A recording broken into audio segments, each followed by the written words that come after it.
उम्र की drama film है जो पारिवारिक रिश्तों की जटिलताओं और आत्मखोज के संघर्षों की पड़ताल करती है। फिल्म सोफी की कहानी पर आधारित है, जो एक किशोरी है जिसे अपने पिता द्वारा उनकी योजनाबद्ध यात्रा रद्द करने के बाद अपनी अलग हो चुकी मां के साथ अपनी गर्मियों की छुट्टियां बिताने के लिए मजबूर होना पड़ता है।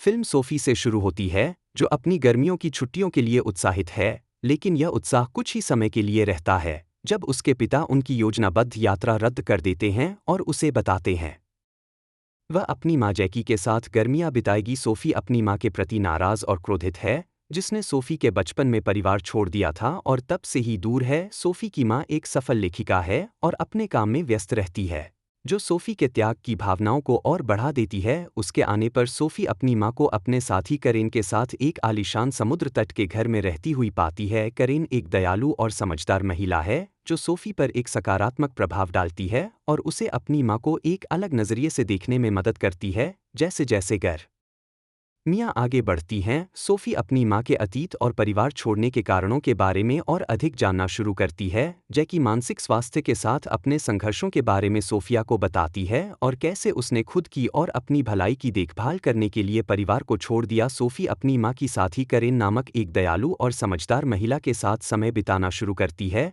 जो एक सकारात्मक प्रभाव बन जाती है। सोफी कैरन सोफी को उसकी मां को एक अलग नजरिए से देखने और पूरी फिल्म में उसके कामों को समझने में मदद करती है। सोफी अपनी पहचान, दोस्ती और रिश्तों के मुद्दों से भी निपटती है। उसे एलेक्स नाम के एक लड़के से प्यार है, लेकिन वह अपनी मां और कैरन के मार्गदर्शन में उसके प्रति अपनी भावनाओं को कैसे व्यक्त करे, इस बारे में अनिश्चित है। सोफी को खुद पर और अपनी पहचान पर भरोसा होने लगता है। जैसे जैसे गर्मी बढ़ती है, सोफी और जैकी के रिश्ते में सुधार होने लगता है। सोफी अपनी मां के अतीत को समझने और स्वीकार करने लगती है और वे एक परिवार के रूप में आगे बढ़ने में सक्षम हो जाते हैं। जैकी भी सोफी के सामने अपने संघर्षों और पछतावों के बारे में खुलना शुरू कर देती है और यह समझने लगती है कि उसके कामों ने सोफी को कैसे प्रभावित किया है। फिल्म दोस्ती के विषय की भी पड़ताल करती है, क्योंकि सोफी स्थानीय किशोरों के एक समूह के साथ दोस्ती करती है। ये दोस्त उसे किशोरावस्था के जीवन के उतार चढ़ाव से निपटने में मदद करते हैं और सोफी को सामान्यता का एहसास दिलाते हैं। गर्मी के मौसम में सोफी को अपनी मां की दोस्ती का महत्व भी समझ में आने लगता है,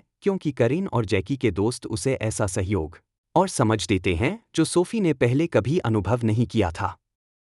फिल्म में जिस दूसरे विषय को दर्शाया गया है वह है आत्मखोज का विचार। सोफी गर्मी की शुरुआत इस भ्रम और अनिश्चितता के साथ करती है कि वह कौन है और वह कहाँ फिट बैठती है। वह इस बारे में अनिश्चित है कि एलेक्स के प्रति अपनी भावनाओं को कैसे व्यक्त करे और दुनिया में अपना स्थान पाने के लिए संघर्ष कर रही है। हालांकि जैसे जैसे गर्मी बीतती है, सोफी को आत्मविश्वास और आत्म आश्वासन की भावना मिलने लगती है। वह समझने लगती है कि अलग होना ठीक है और हर किसी की आत्मखोज की अपनी अनूठी यात्रा होती है। फिल्म सोफी के घर लौटने के साथ समाप्त होती है, लेकिन उसकी मां के साथ उसका रिश्ता पहले से कहीं अधिक मजबूत और सकारात्मक है। फिल्म सोफी और उसकी मां के बीच दिल से दिल की बातचीत के साथ समाप्त होती है, जहां वे अपने रिश्ते को समेट लेते हैं और सोफी अपनी मां को उसके लिए माफ कर देती है। पिछले क्रियाएं निष्कर्ष में मां के साथ गर्मी की छुट्टी एक शक्तिशाली और भावनात्मक फिल्म है जो पारिवारिक रिश्तों की जटिलताओं और आत्मखोज के संघर्षों की खोज करती है। फिल्म एक किशोर लड़की की कहानी बताती है जिसे अपनी गर्मी की छुट्टियां अपनी अलग हो चुकी मां के साथ बिताने के लिए मजबूर किया जाता है और कैसे वह